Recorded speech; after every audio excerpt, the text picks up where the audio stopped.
Next polytechnic. తెలుసా polytechnic గురించి? ఎన్నేళ్ళు? టెక్నిక్ అంటే ఇది టెక్నికల్ ఎడ్యుకేషన్ అని. పాలిటెక్నిక్ అంటే ఇట్ ఇంక్లూడ్స్ టెక్నికల్ ఎడ్యుకేషన్. ఇప్పుడు ఇక్కడ ఎవరో ఇంజనీర్ అన్నారు కదా, ఇక్కడ ఇంజనీరింగ్ చేయాలనుకున్న వాళ్ళు ఉన్నారు కదా. ఇంజనీరింగ్ ని 2 రకాలుగా చేయొచ్చు. ఇంజనీరింగ్ ఉన్నారు ఇక్కడ, ఇంజనీరింగ్ చేయాలనుకున్న వాళ్ళు తగిలినా ఓకే మీకు చెప్పడానికి రైట్.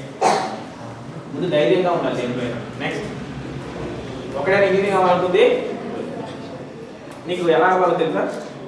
చెప్పలేదు, ఎందుకంటే నాకు తెలియదు, తెలుసుకుందామని నేను చెప్పడానికి. జనరల్గా ఇంజనీర్ అవ్వాలంటే ఏం చేయాలి? 10th అయిన తర్వాత నీకు తెలిసింది రైట్. ఎంపీసీ తీసుకోవాలి, తర్వాత ఎంపీసీ తీసుకోవాలి. నెక్స్ట్ కరెక్ట్ అయితే చెప్పు. నెక్స్ట్ ఏం చేయాలి?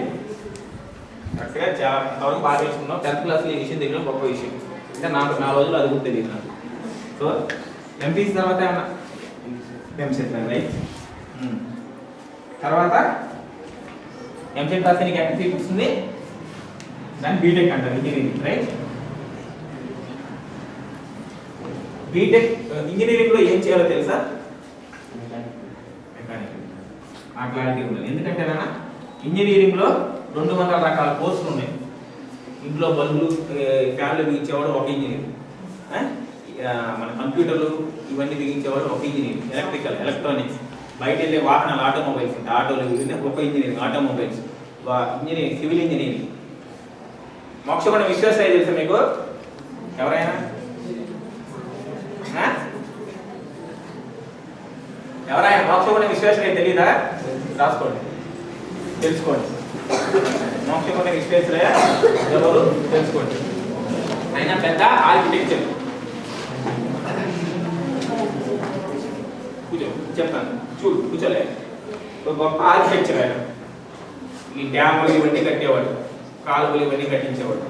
అబ్దుల్ కలాం తెలుసా? తెలుసా? ఆయన ఏరోనాటికల్ ఇంజనీరింగ్. సో ఇలా రకరకాల 200 ఇంజనీరింగ్ కోర్సులు ఉన్నాయి, 200 ఇంజనీరింగ్ కోర్సెస్ ఉన్నాయి. నువ్వు మెకానికల్ నీకు క్లారిటీ ఉంది కాబట్టి ఓకే. మెకానికల్ ఇంజనీరింగ్లో సీట్ రావాలంటే ఏం కావాలి?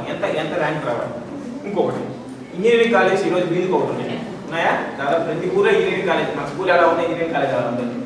కానీ నీకు ఇంపార్టెంట్, నువ్వు ఏ కాలేజీలో చదివినా నువ్వు బాగా చదివితే నీ గుర్తింపు ఎక్కడే ఉంటుంది. నీ సబ్జెక్ట్ ఉంటే నువ్వు ఏ కాలేజీలో చిన్న కాలేజీలో చదివినా నీ గుర్తింపు ఉంటుంది. అలా కాకుండా నువ్వు చదువుకునే కాలేజీ బాగుండాలంటే ఇంజనీరింగ్లో కూడా 3 రకాలు అన్ని. ఇలా ఇక్కడ కాకుండా రీజనల్ కాలేజెస్ కూడా, రీజనల్ ఇంజనీరింగ్ కాలేజెస్ వరంగల్లో ఉంది. అలాగే నేషనల్ ఇంజనీరింగ్ కాలేజెస్ కొన్ని ఉంటాయి. వీటికి ఎంసెట్ లాగా ఒక టెస్ట్ రాయాల్సి ఉంటుంది. ఏఐట్రిపుల్ అని, జేఈ అని చూసే ఉంటారు. జేఈ అని చూసారా? వినుంటారు.